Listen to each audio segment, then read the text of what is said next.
Well, good morning, everybody. Welcome to Ring and Rant on the Local Pundit. This is your call-in show, chance for you to have your say. I must say, I am fully committed. I am on time, and it is coming down to the bell in the Ryder Cup as it's on in the background. I don't have the volume on, but it is there. And come on, Team Europe. I'm a Team Europe guy. Good luck to everybody else, but we're there. So look, let's get into it. This is your chance to come in and have your say on your thoughts from the games or anything else you want to know. I've just put the link in there for you, and it is there for you to say. And Brian Burton, stop giving Parky a free pass. Interesting. And Ewan McQuatty, Ewan, you're new. Good to see you in here. Should Parky be allowed to stay until next season or sack? Not hating on him. I am just not really happy with the performance thus far. Fair enough. Look, that's a very measured question, Ewan. I like it. My answer to that is no. He should be absolutely fine because I think the squad is still improving and settling in. And I think it was an opportunity of 2 points lost on the weekend. And I think that's the difference between finishing maybe just outside the six and finishing lower mid-table. In my opinion, like losing 2 points like that. So they might look back at that as an opportunity missed later in the season. I'm not stressed about us getting relegated, to be honest. I'm more thinking I just want to see improvement in the squad over the coming weeks and months. So, yeah, it is. So, hi, John. Ken. John. I wonder whether that's a reference to John Rahm. I don't know. But anyway, but hi, Andrew C. And Patrick Oden thinks Parky is safe for the season. I agree with you, Patrick. But yeah, like I said, the link is there if anybody wants to come in and have their say. It is your chance to have your say today as we get into it. So yeah, and let me know what you want to talk about. If you don't want to come on, you just want to throw in a comment, you want me to have my say on something, then feel free to throw a question in the comments. And if we're on track for the 2-year goal, he'll get another year as well. Well, yeah, I guess so, Patrick. If we're on track for the 2-year goal. So I guess by that rationale, mid-table-ish this season and really pressing to go up next season. If that is all on track, yeah, I think you're right. That's a pretty good statement. So, yeah, it is one of those things that it will take that time for this team to improve. You've got to remember, like, we've gone up 4 leagues. National League, League 2, League 1, Championship. Yeah, it is not carnage, John. It's just close. But but yeah, if I wanted to watch carnage, I would have watched Birmingham play on the weekend. But that's and feel free to come on in and have your say if you want, John. It's it's all happening. I know I set the time for this time, and it's on me as the matches finish off in the Ryder Cup. And I think there's only 4 matches. Yeah, there's still 4 matches in play. So, and Europe needs half a point to retain it, but I think they want to get that away win on American soil. So anyway, it is on. But yeah. Okay, so here we go. Dave Foster, sorry. If Clearworth doesn't play 35 yards out of position and leaves the backline hanging, we win 1-0 and everyone praises Parky. Yeah. That's a fair comment, Dave. It was one real lapse in concentration and a very clinical finish by Derby to score their goal. Now, in saying that, I was impressed otherwise with Clearworth on the weekend. He is starting to understand his position better and better as the weeks go on, in my opinion. His positional play in getting the ball out and working down that side was much better this game. And I've sort of said I think Brunt's slightly better. Brunt got caught out of position a couple of times also on the weekend, which, yeah, so it's not just him. Parky just got almost all the people he recruited on the pitch. So wait for 3 or 4 more games before really complaining. Gene, wow, only 3 or 4 more games. I think at the very least until January. Very least. And even then, I'm saying he's safe for the season. So, yeah, we will see. Yeah. Maybe Nick Donnellan's comment was pretending I was John Merrill, not John Rahm. But anyway, we will see. Yes. Hi, New Wrexham local. Saw you at the match today. Well, on iFollow. Good on you, Nick. Yes, Stoner Combat Vet. He went to the game. Let us know how it went. Okay. I still like Dave Foster saying, I still like Clearworth. That was just one glaring mistake. Yeah, that's fair. It was. Watching this team makes me nervous with more Windass and Kabore going down during the game. I tell you what, that game it was almost spiteful. There was so many aggressive tackles. O'Brien lucky not to get red carded. And even some of their tackles were really brutal. Really brutal. Yeah. The little and late subs is killing me. I agree with you, Free Pug Show. I'm on board with you with that. And Nick Donnellan is saying, yes, it was John Merrill, not John Rahm. And probably I'm closer to John Merrill than I am to John Rahm. I wish I had half of John Rahm's golfing ability. But anyway, yes. So I'll keep whacking the link up there if someone wants to jump in. Patrick Oden, they had 5 yellows. Yeah, it was on in terms of yellow cards. Yeah. Jay Lewis, another new name I haven't seen before. They take a little time to get to know each other. They got some good players now. They should definitely click soon. I agree, Jay. Yeah, absolutely. And we're in an ad there, so I'm just checking the scores as I go. No one seems to want to jump in here yet. Do you have any other questions? Patrick Oden, afraid of all our new toys getting broken. Unfortunately, that's just football. You know, everybody's got a 25-man squad in the championship, and all teams are going to have injuries, and it's how you manage those injuries and how good your backups are. Yeah, John Merrill is absolutely true. That was a proper leg breaker challenge. It absolutely was. But yes, he scored a good goal. That was good. It's interesting. I feel like, I mean, with the subs that we had, you know, bringing on Barney, bringing on some of the other players we brought on through the match. Interesting. So I just don't know. We do need, I mean, we got a very, very tough game in a couple of days away to Leicester. So that's going to be tough. And if we could get a point there, I'd be very happy. That to me is, you know, get a point away, win at home. And we didn't win at home. So, and Patrick, I will end the show in 10 minutes if no one comes in, and I will go back to watching the Ryder Cup finish. Absolutely. You are 100% right.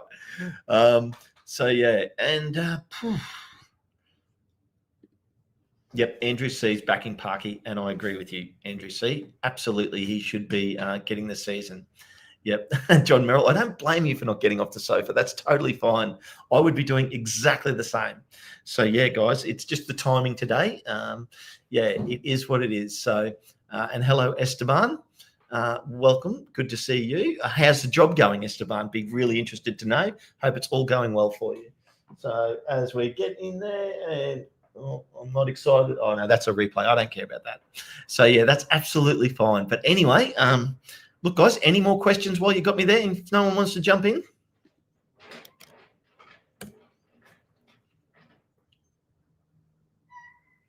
Nothing yet. I've thrown the link up there again. But, yeah, it is absolutely a close to – I mean, look, let's have a look. Let's have a look at the table for a start. Let's have a look at that. Let's have a look at the standings. As we sit now, we are currently – I'm going to add it up here. If Broadhead starts, who would sit? Well, Dan, I think Broadhead should give Windass some time as well. That's my opinion. I think they play the same spot. So that's me. I'd love to see them on the pitch at the same time together. But I think they're perfect. Perfect transitioning in and out. Yeah. How long will the next break last? A couple of weeks? And as we look here, as you can see, Middlesbrough still well on top on 17 points, Coventry on 13, Stoke on 13. Then we get down to Bristol, Leicester, Preston. So 12 points rounds out the top 6. Charlton, who got promoted through the playoffs, going fantastic to start the season. 2 wins in a row now, and on 11 points, only 1 point outside the 6. So Nathan Jones doing a great job with them, sitting tied with West Brom, QPR and Millwall on 11 points. And then we duck down to Birmingham. So only 2 points outside the 6 for Birmingham on 10 points. Good for them. And we should have leapfrogged them with a win there on the weekend, but we didn't. So too bad, so sad. And we remain on 8 points, but Ipswich and Swansea on 9, Norwich, us, and Watford and Portsmouth and Hull all on 8. Then we duck down to one of the relegated teams, Southampton on 7. Then we get down close to relegation, Blackburn on 6, Derby on 6, and Oxford, Sheffield Wednesday, and Sheffield United getting their first win of the season, but still remaining bottom of the table. So, yeah, it is absolutely just, let's have a look here. Broadhead starts who would sit. I've already mentioned that one. Ken, how do you think Broadhead would do on the left where Macca and Kakache are? Yeah, I don't think he's a defensive type player. I think he's more of an attacking type player, Patrick. I mean, he's a good enough player to do it probably, but I just don't think it's his natural position, in my opinion. Dave Foster, when fans can't point to one problem, they point to the gaffer. Parky will be a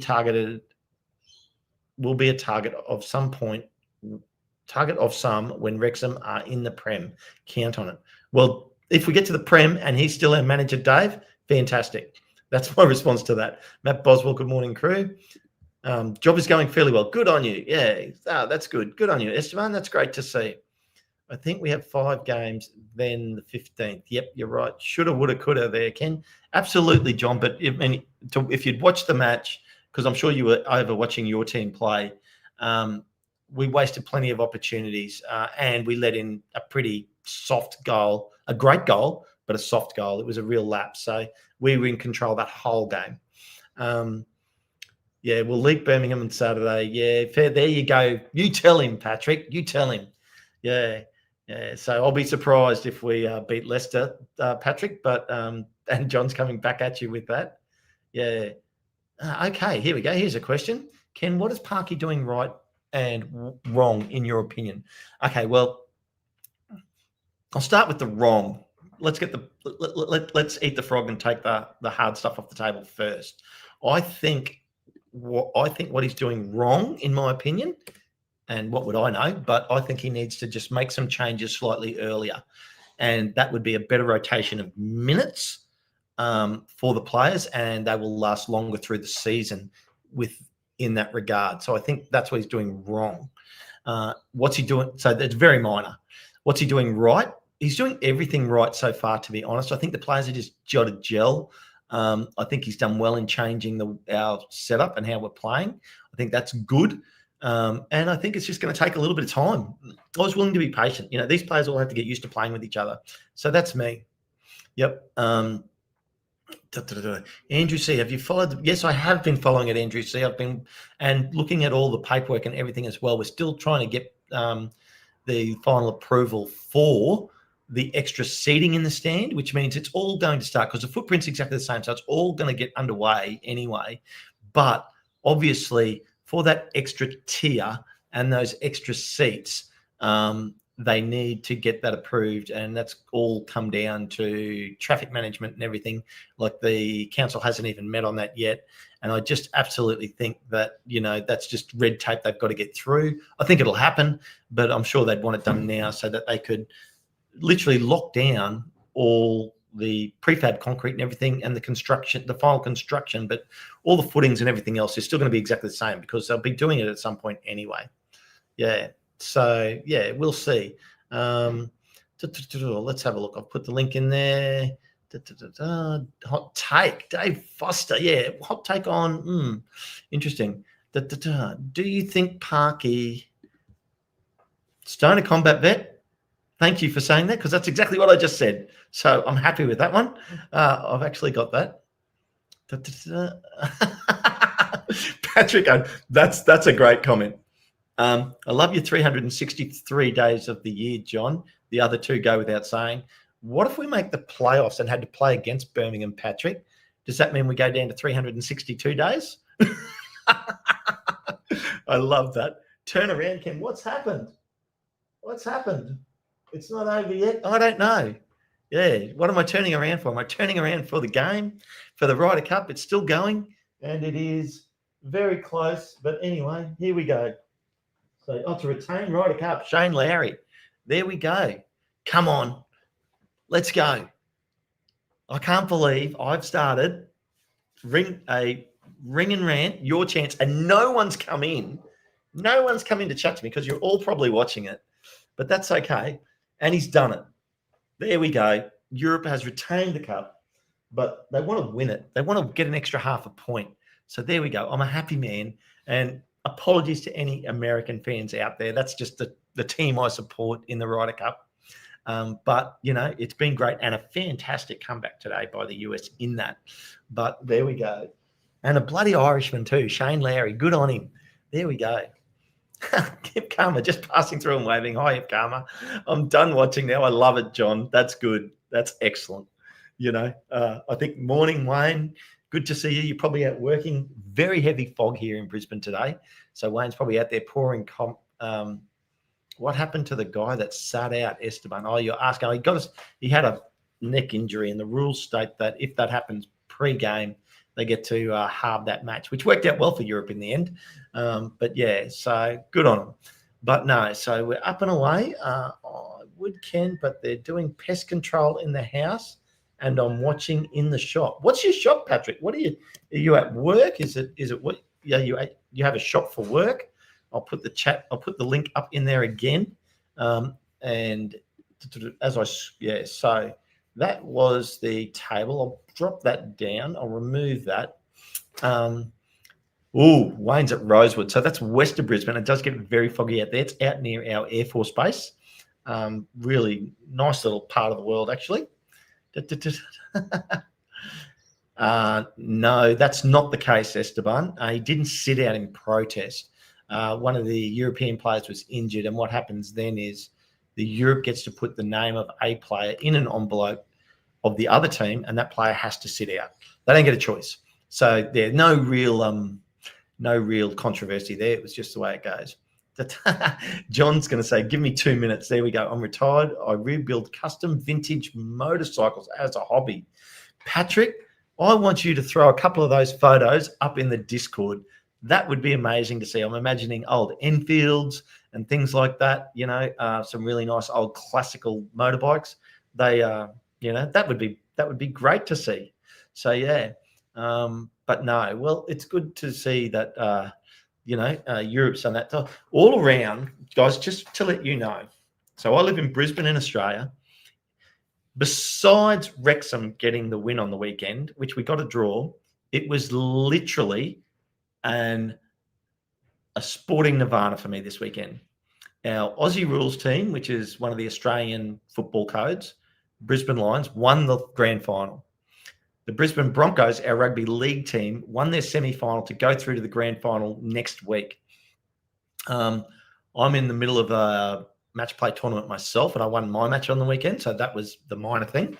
But then also, obviously, Europe's just won the Ryder Cup here in the back, retained the Ryder Cup here in the background. So that's another win.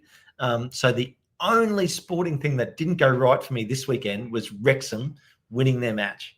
So, yeah, Dave Foster, yes, the Lions, they won the grand final, absolutely spanked the Geelong Cats. So, yeah, they proved to be the king of the cats this weekend, the Brisbane Lions. It was a great win.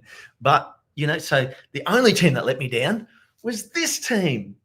But they did get a draw. So good on them. It was, very good. As someone's trying to distract me here in the background, which was hilarious. But anyway, I can't tell you what it was. So let's have a look. So there's 3 matches left in the Ryder Cup, but Europe has already retained that. So Wrexham pulled a Wrexham on me. Yes, Esteban, they did. They damn well did. And of all those things, all those sporting events over the weekend, the one I thought that would actually, was most confident of going my way was Wrexham beating Derby at home. And it didn't happen.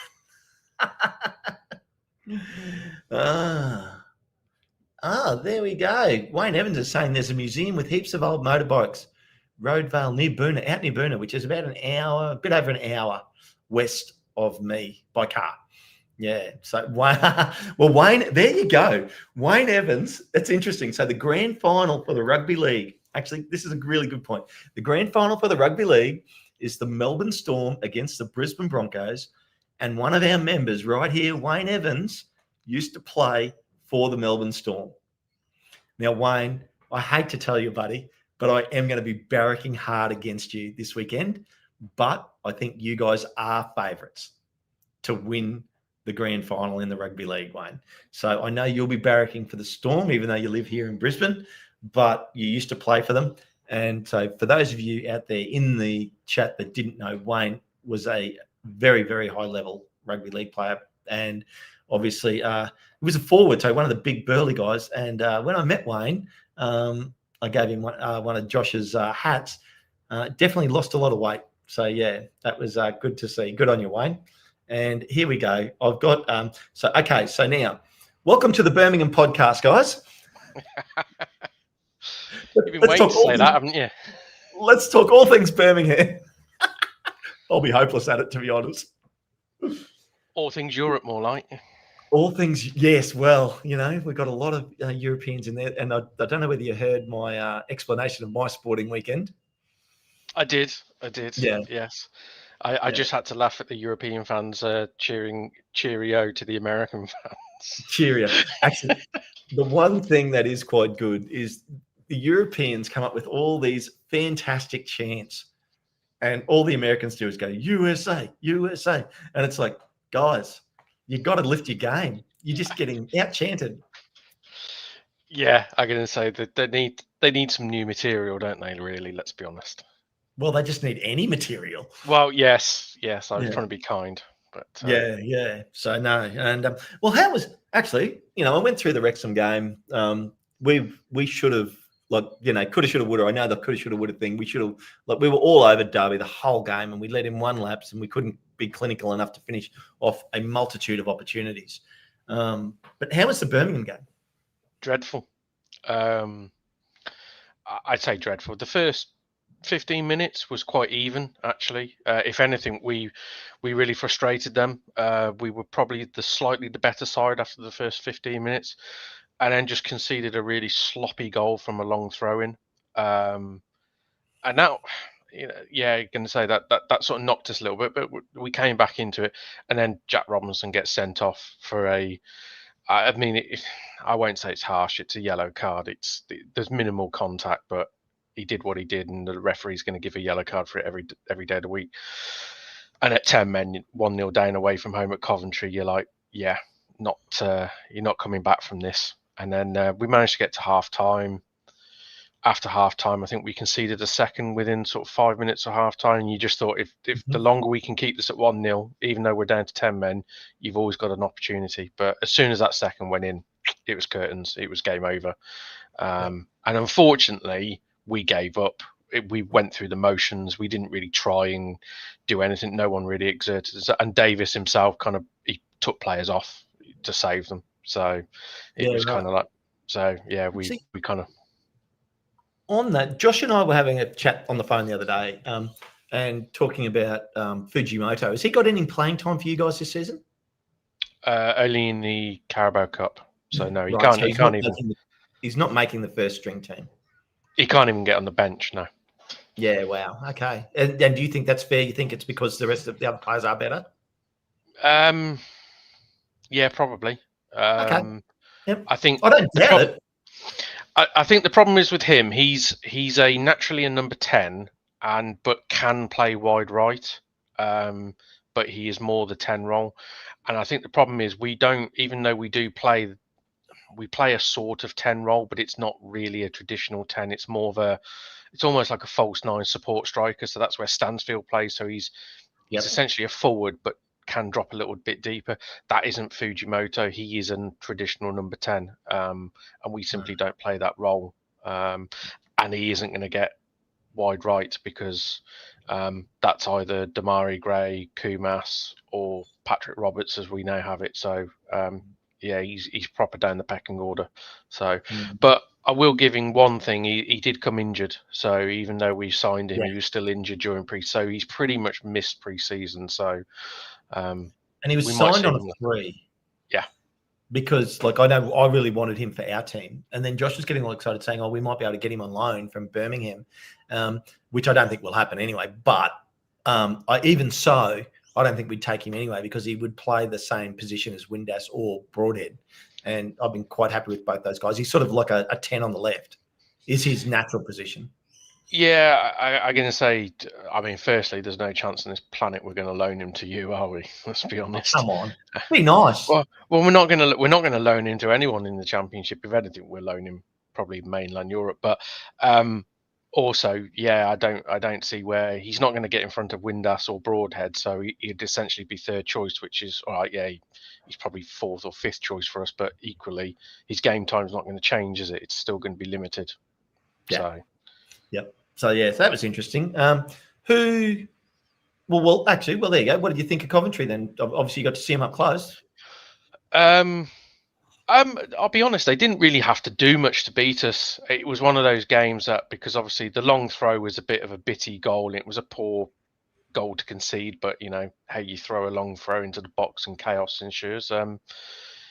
Yeah, I mean the thing was at 2-0 the game was done. The third goal is an absolutely awful defender from Cashin. He let the ball bounce and no one could be bothered at that point, so they all gave up. So that kind of annoyed me.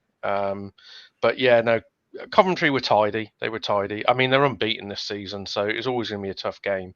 But the thing was, the game wasn't really a level game for long enough to really judge either side, if you know what I mean. You know, you go down against 10 men against anyone decent in this league, home or away, you're in trouble because everyone's at the, you know, a top 10 side are good enough to pick you apart, and we're no different. So. Yeah. Well, there you go. Patrick has done what I asked and put his photos of his motorbikes up in the Discord. Thanks for that, Patrick. So jump in there, guys, if you want to see it. Is there anyone else, like who's impressing you so far? I guess it's obvious to say Middlesbrough, but is there anyone there that you sort of look at and you go, yeah, they're a good team? Like they're probably just slightly better than everybody else, or is it just too close to call in the Championship? I'm probably going to say something rather controversial here, that I've not really been too impressed with anyone. I mean, like last season, you had Leeds and Burnley and Sheffield United, who were clearly three of the better teams, and there was a gap. You know, it was like you watched them, and you go, right, they are clearly the better sides in this division. I haven't really seen that from anyone.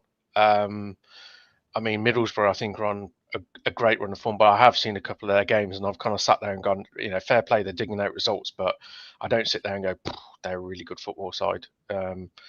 Again, we lost to Stoke 1-0. They didn't overly impress me. They just looked well organised. Leicester are the ones which I think flatter to deceive a little bit. I watched them some games and they look breathtaking going forward. And then I watched them the other night against West Brom and they had nothing really.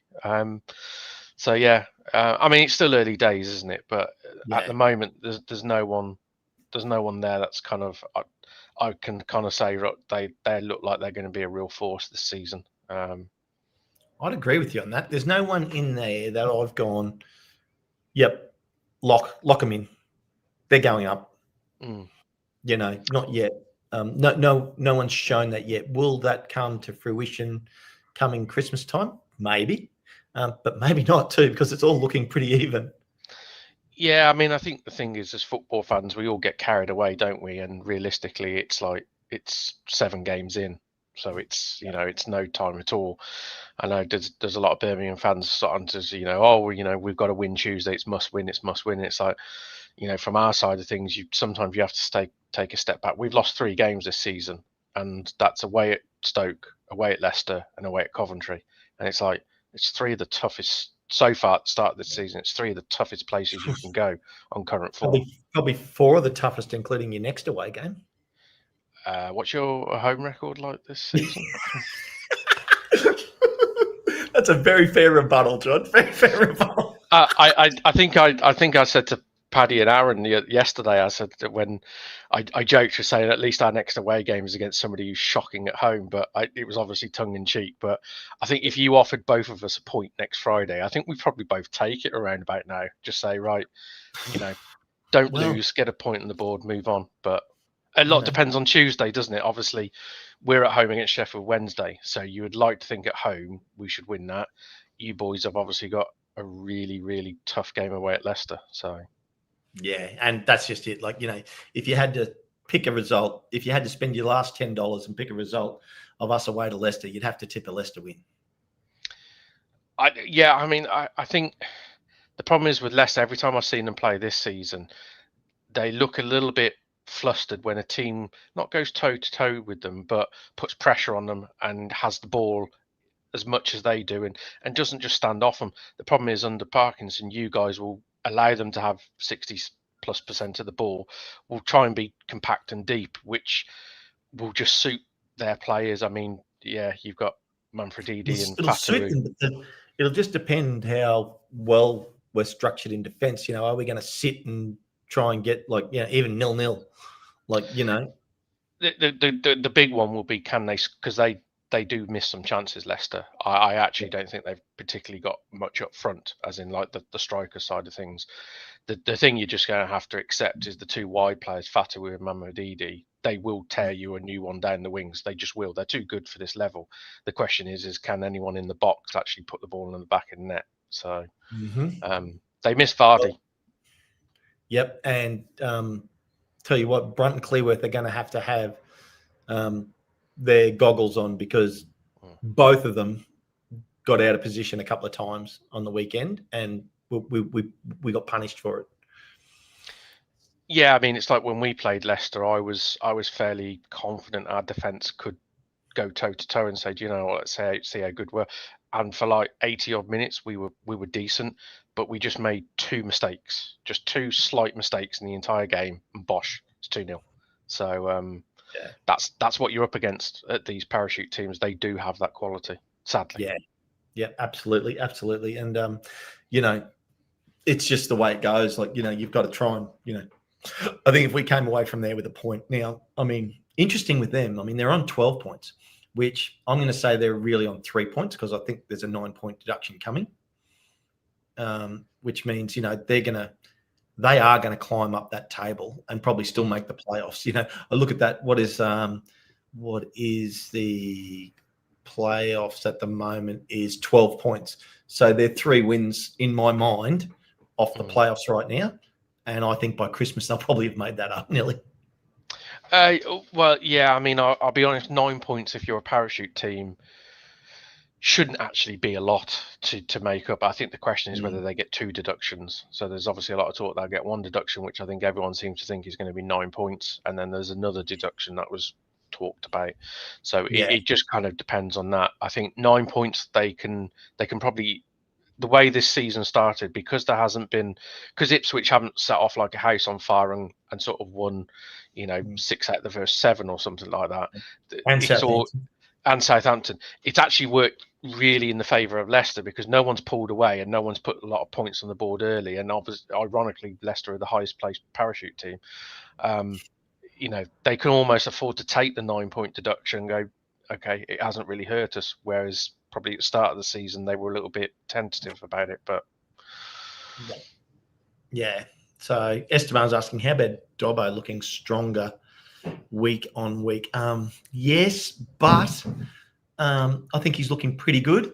I still think we need a slightly better player there, in my opinion. And is that Dobbo getting better, or is it someone else? I don't know. Like playing beside Sheaf in that sort of box midfield with Windass and so Windass and O'Brien in front of them. Windass and O'Brien in front. I tell you what, you mentioned it, and you're absolutely right. O'Brien, very, very lucky not to get a straight red on the weekend.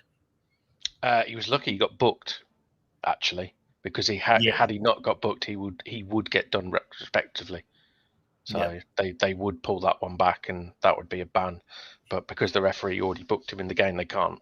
So he was lucky. I know, obviously, a lot of the Derby fans were whinging, weren't they? Because of course that was before he scored. So a lot of them were saying, he shouldn't have been on the pitch to score, which is right. He shouldn't have been. But that's football, isn't it? Yeah, and who's to say someone else wouldn't have scored anyway? I mean, look, there was plenty of opportunities for us to score, and we just didn't capitalise. That was the frustrating part of the game. But that's the way football goes.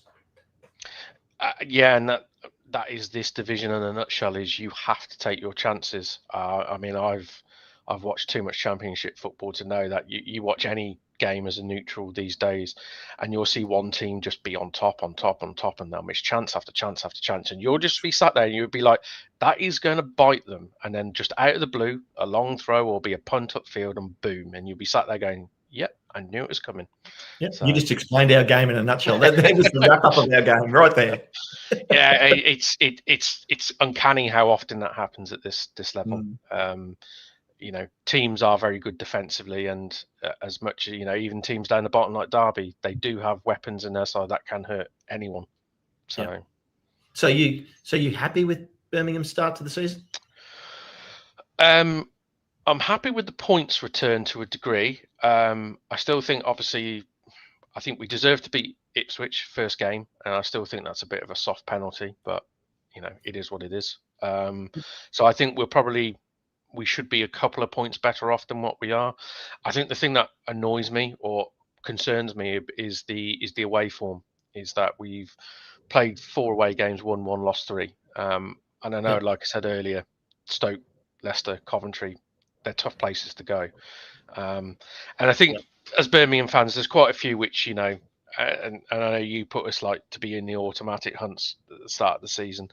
To be up and around it, if you've got expectations of wanting to challenge for autos, you see those games and you go, well, you've got to get something out of those games. But realistically, it's like, well, they're 3 really tough games. And you look at our fixture schedule as a whole, we've struggled against the decent sides and we've beaten the sides we should beat.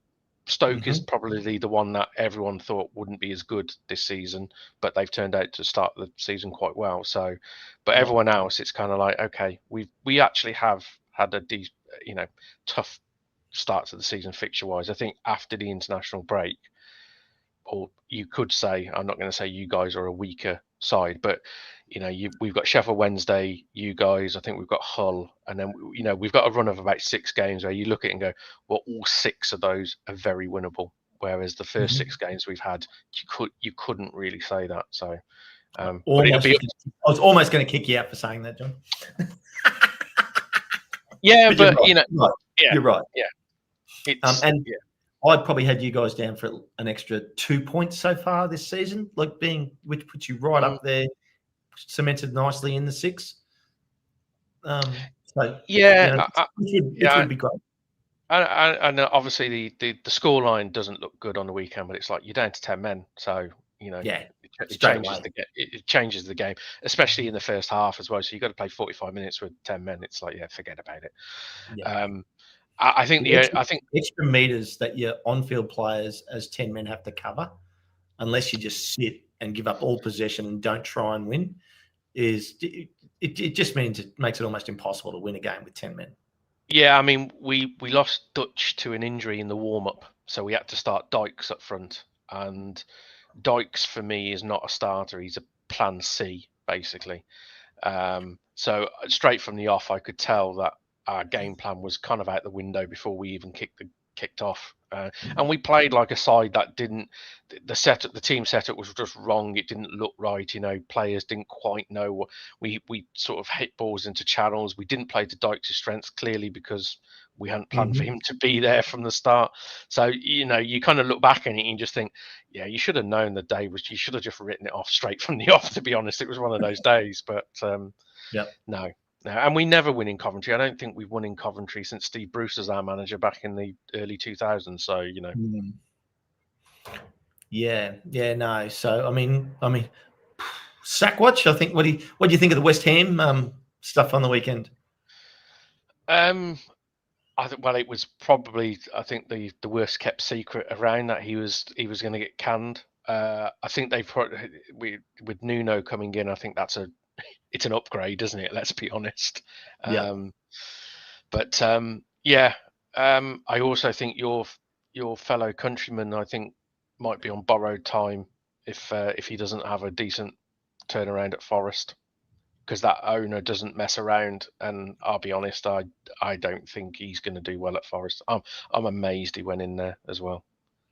I didn't think it was the right fit for him as a team. but because the style of football Ange likes to play is pretty aggressive, Suicidal, yeah. Well, and it looks fantastic when it's going well, but you can take a few losses, that's for sure. Yeah, it looks brilliant when you're winning, and it looks like you're crap at Football Manager when you're losing. Yeah, I like I said, I'm very surprised in him for taking that gig, because I kind of thought, of all the, Forest are not going to go into most games this season being the upper side. They're going to be a counter-attacking on the back foot side. That's not his style. That's not what he wants his teams to do. So I was kind of like, the fit doesn't work, and the owner's a bonker idiot, isn't he? He's, so and it hasn't really started too well there, has it? To be honest. So No. So yeah, I think I'm not saying he's going to get booted anytime soon, but it wouldn't surprise me that if he's in trouble around Christmas time. Yep. No, that's a very fair comment. Very fair comment. I'm just looking for now. Just give me 1 second here. I'm looking for a sheet just for some fun. Here we go. I'll get this up here in a second.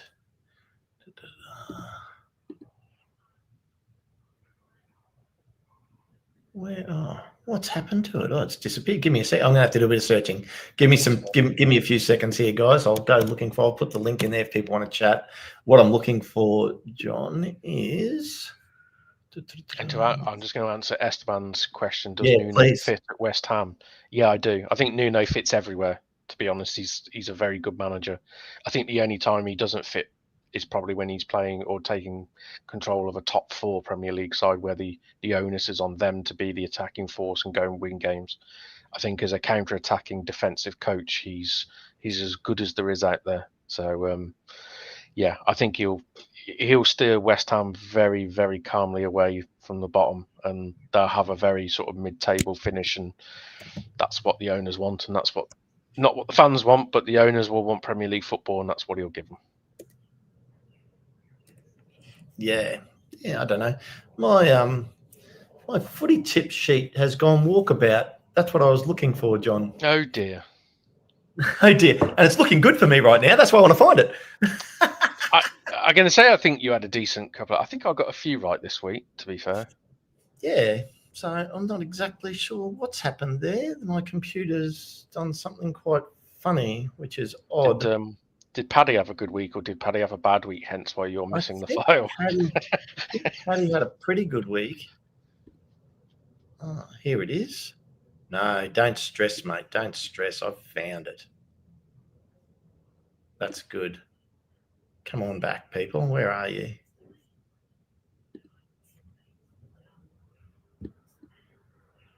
All waiting with bated breath now. I know. It's just... Let's open that up. Come on, people. Geez, it's really... It's not playing nice. Here we go. Okay. Let's go. Is this? Yes, this is correct. And I will bring this back up now. Let's get it in here. I'm very... I can tell you really had a good week because you're persisting with this quite a lot. So that's right. Absolutely. And it's totally worth it, in my opinion. So here you go. I actually took 1, 2, 3, 4. I got 6 right, but I also got 4 scores right. Paddy got 6 right with 2 scores right.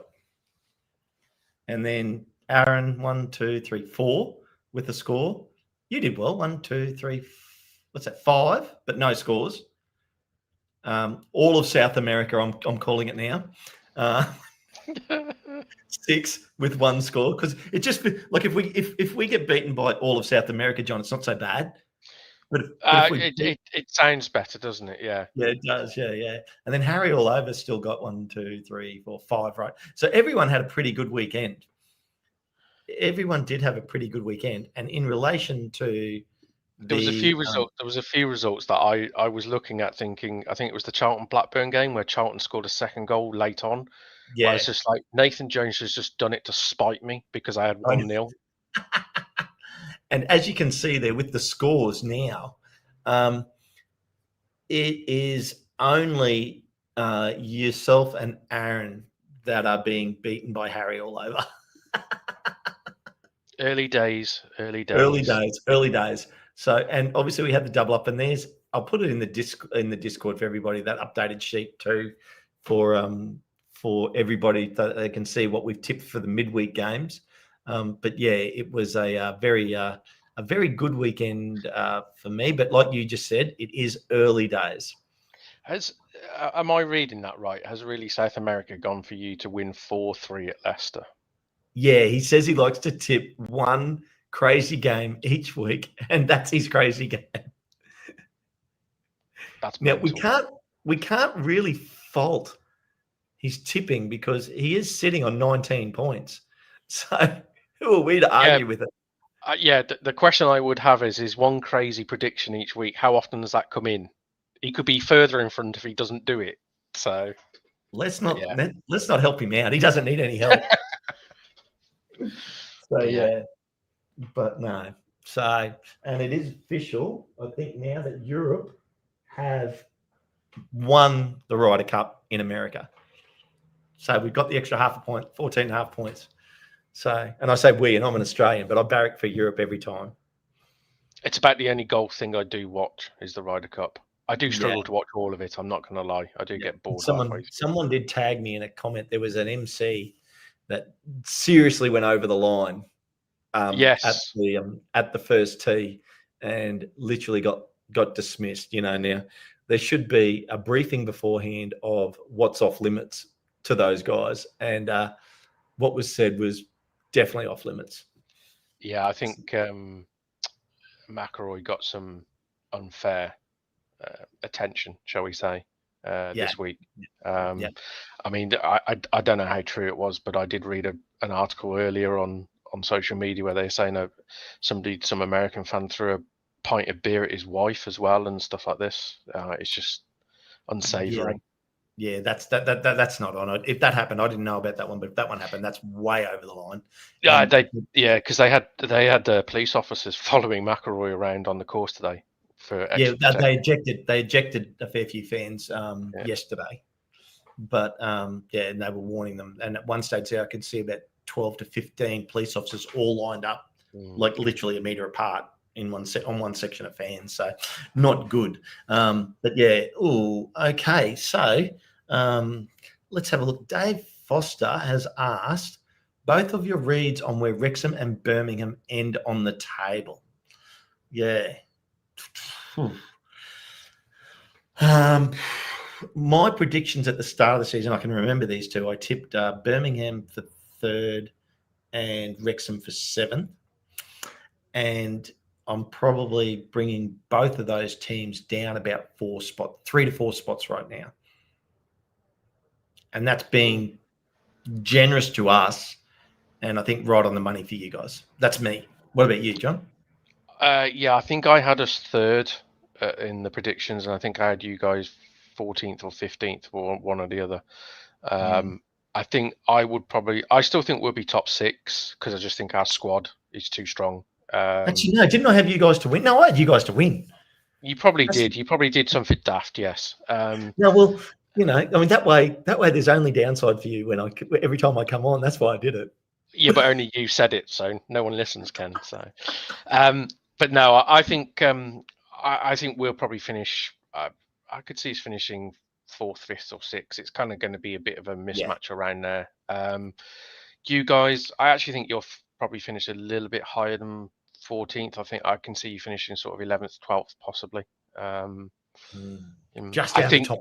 Damn it. I also sadly want to break the bubble to you. Is I'm not sure you finish above Swansea this season either. I'm actually quite surprised how good they are. I knew they would be okay, but they actually look a lot better than I actually anticipated. Well, having watched them the other week as well.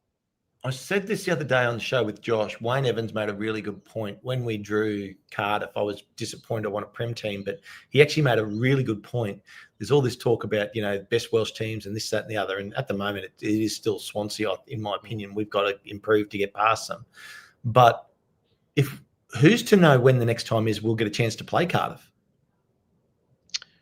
Yeah, Probably next year they'll probably come back up to the championship. I'm going to say you would arguably say they should come back up, but hey, League One isn't usually as easy as we both. Well, I mean, I know you guys left it a bit late to go, but League One isn't usually sort of a procession. So there's some big teams down in there. So I wouldn't bet everything on Cardiff come back up. But yeah, I still don't think that's a great cup draw for you. I'm not going to lie. I think I said No, it. I don't like it at all. Like, there's no upside for us here. No. There's they've got everything to win, nothing to lose, and you've got everything to lose. So agreed.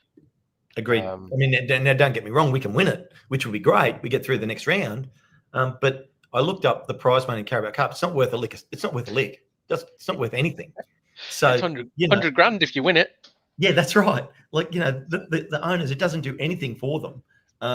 The only thing it does for you is give some players extra minutes, and some people would argue you don't want that. No, you don't. I think I'm not sure. I think Josh called me out of it. I think early in the season he was like, "Oh, we want a cup run." And I was like, "No, you don't. You want a cup run if you're a League One side, if you know what I mean. If you're a fancied League One side, because you might get a Prem team or a top Championship. The Championship is such a brutal competitive league. You don't want any distractions, and realistically, you're not going to win it. No one in the Championship is going to win the Carabao Cup.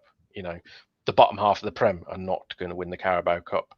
Yeah. So it's kind of like where's the upside for any Championship club? The kind of isn't. You might get a big Premier League tie, but it's not like the FA Cup. So gate money and stuff doesn't get shared the same way, and so it's not the same. So you might get a glamour tie, and it might all be a feel good factor and stuff. But other than that, there's no upside on it. No. And here is the League One table, just for everybody. Cardiff, 1 win off the top of the table with a game in hand. So, they're basically, let's say they're at the top of the table. They win their next game, they're tied top of the table. So, they're playing well. They're playing like they should be going up. There's some odd teams around that top end of the league, isn't there? I bet you, if you had put on your bingo card, I'm not sure people would have had Lincoln, Stevenage, and Bradford as your top 3. No, Bradford, I'm not surprised about. Obviously, we played them in the that stupid Papa John's, whatever you want to call it, Virtue Trophy crap last season, and when we played them in the semi-final, and we all sat around us that watched that game were there. We all sort of said, they looked better than 90% of League One when we played them last season. So I'm not surprised they're doing well. I'm very surprised they're top of the league after 10 games. I'm not going to lie. But yeah, there's a few clubs I expected to see up there, the likes of Huddersfield, Bolton, Barnsley, Stockport. I know they're not a million miles behind, but Yeah, absolutely. And we get back onto some of these comments. So Covers Travel says Patrick Oden.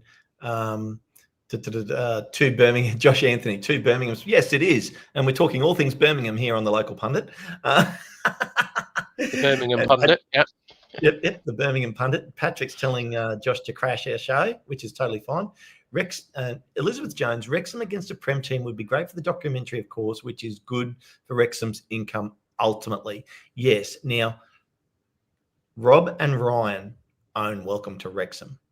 The upside, so they earn the revenue off that.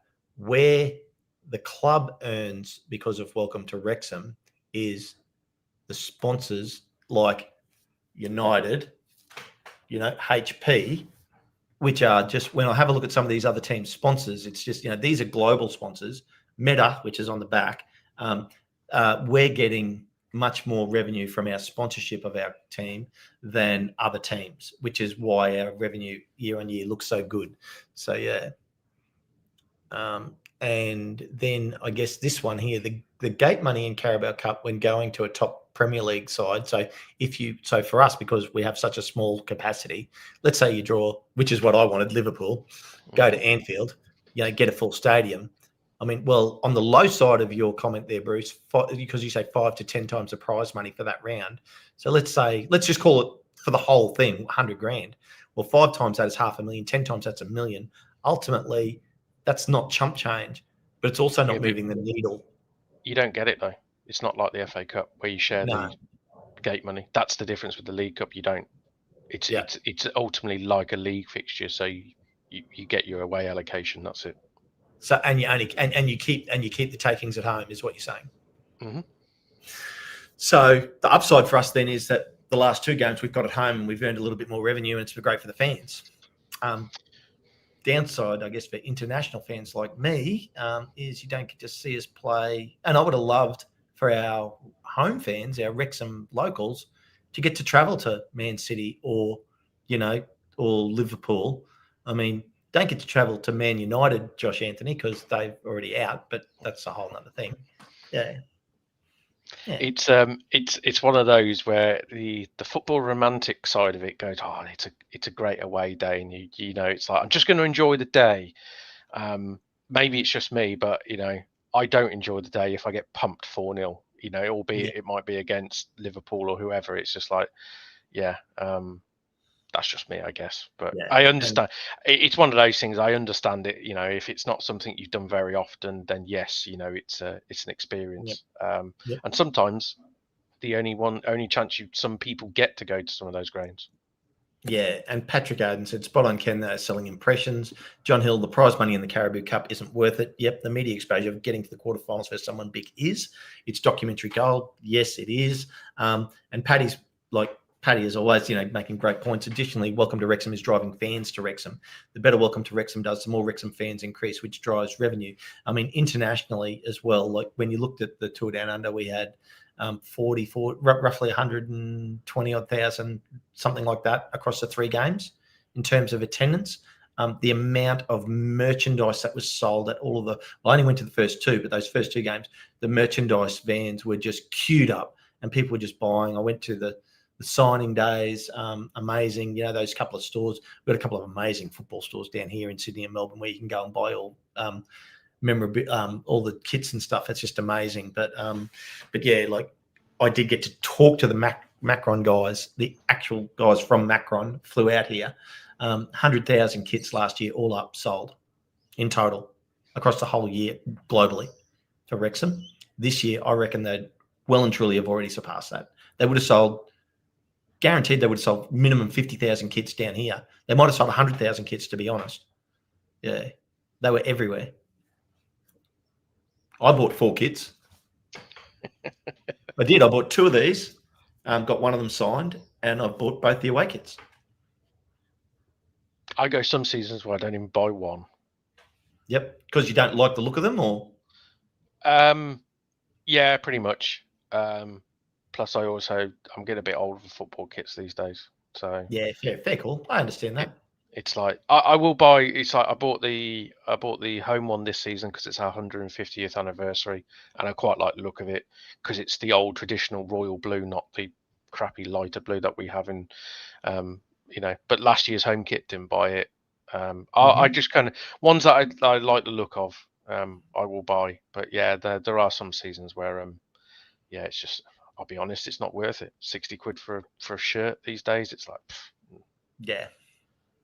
Yeah, no, fair call. Fair. I understand that. And like for some people, well, for most people, it's a lot of money to spend on a kit. I totally get that. And if, to support your team, but also I think that, if you can afford it and it's within your budget and you want to support your team, it's a great way to support your team if you can't be at the games. Don't get me wrong. I'm an idiot that bought 180 quid Birmingham hoodie that, from the club shop. So, don't get me wrong. I do buy some stuff, but yeah, just not necessarily the kits all the time. So what Wrexham gear did you buy?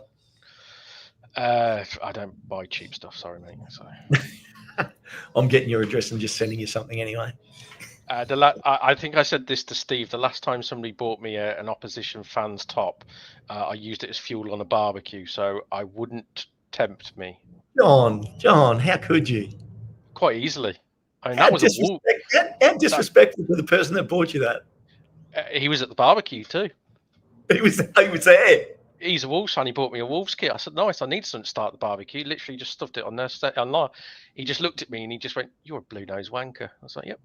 Yeah." So you did it right. You did it right in front of him. Yeah. Oh, geez. You don't get other team shirts. It's just not a thing you do. Yeah. Okay. Well, there you go. I'm not going to buy you a shirt then. I wouldn't. I was thinking more on the lines of like a scarf or a hat or something like that. That's where I was Same going. treatment. Same treatment. Oh, John, what if I bought you a cup and that way you could have it on the show and drink from it? Somebody did give me somebody left work and gave me a Villa mug. Because they were a Villa fan. So when they left as a leaving gift, they gave me a gift, and it was their Villa mug.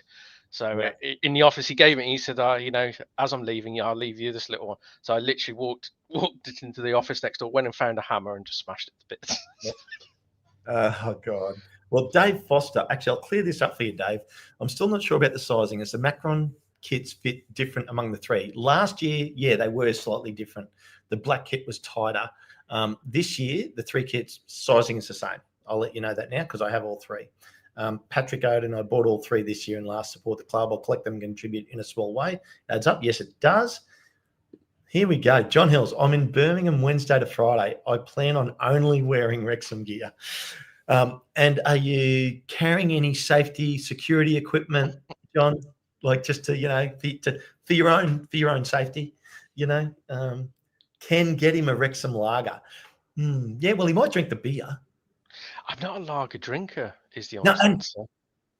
it's funny you say that, John, because like I bought a carton of Wrexham lager last year, 24 bottles, and I still have about 10 bottles. No, about 10. Like I've had, and the only time I've drunk them is on the show, because I'm not massively a lager drinker myself. Yeah. No, I never Yeah. have been. I'm more of an ale drinker these days as I've got older. Ale and whiskey. Yeah. Oh, there you go. Me too. And Elizabeth, I think he's just answered your question right there for you. So yeah.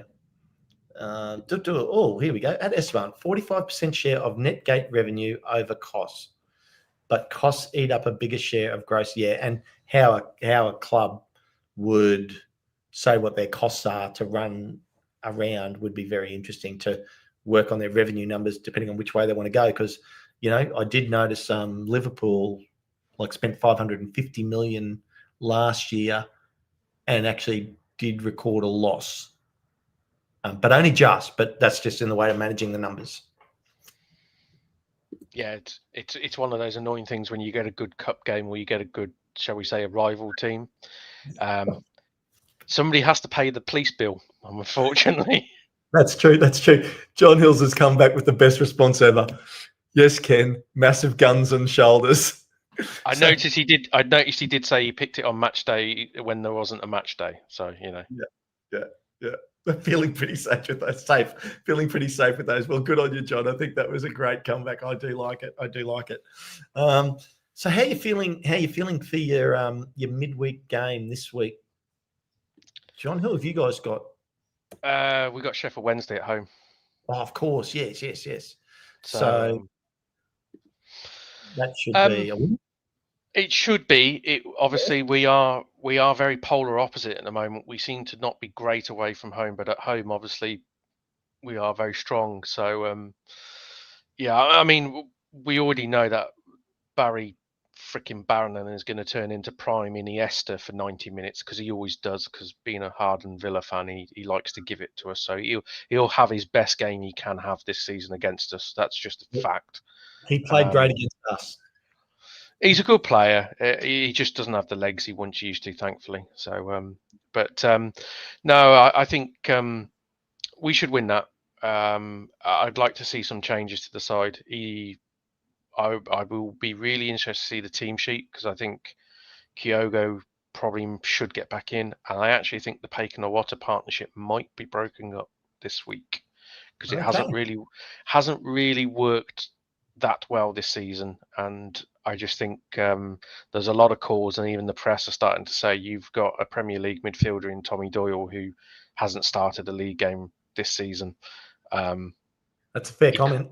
He needs to, and every time he's come on the pitch, sometimes he's played out of position, but it's like against Coventry, he did more in these like 5 minutes when he came on the pitch for Iwata on the weekend, albeit the game was done, he did more in these 5 minutes than the others did for the whole game. You just thought, yeah, he's too good of a player. He has to play. You have to be a bit ruthless and just say, okay, one of them's going to have to sit out because he's better than both of them. So, yep. No, that's fair. That's fair. Well, I mean, and on Wrexham, I think we're going to see a bit more of the same this week. To be fair, against Leicester on the midweek game, I think we're going to see pretty much almost an identical lineup.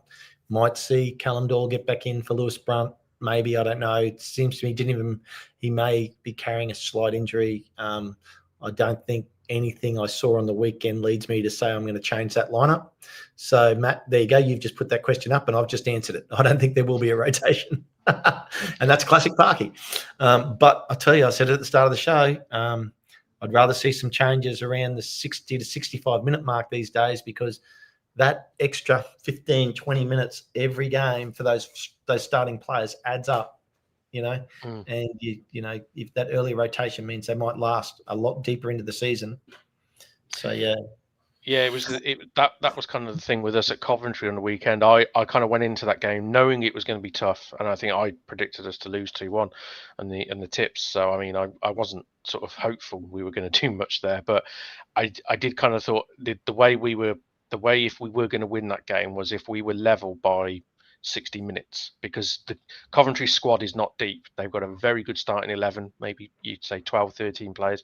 Behind that, there's not a lot behind it. Whereas I think even the commentators, when watching our game on the weekend, were saying the Birmingham bench is ridiculous, the strength of players they have throughout the whole bench.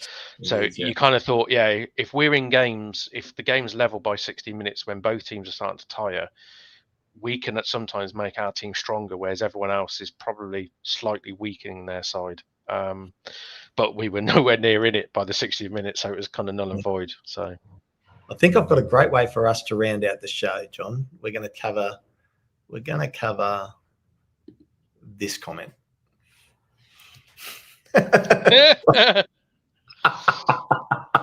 So I think it's only fair, as you're the Birmingham fan and I'm the Wrexham fan, that I let you go first and I get to have the last word.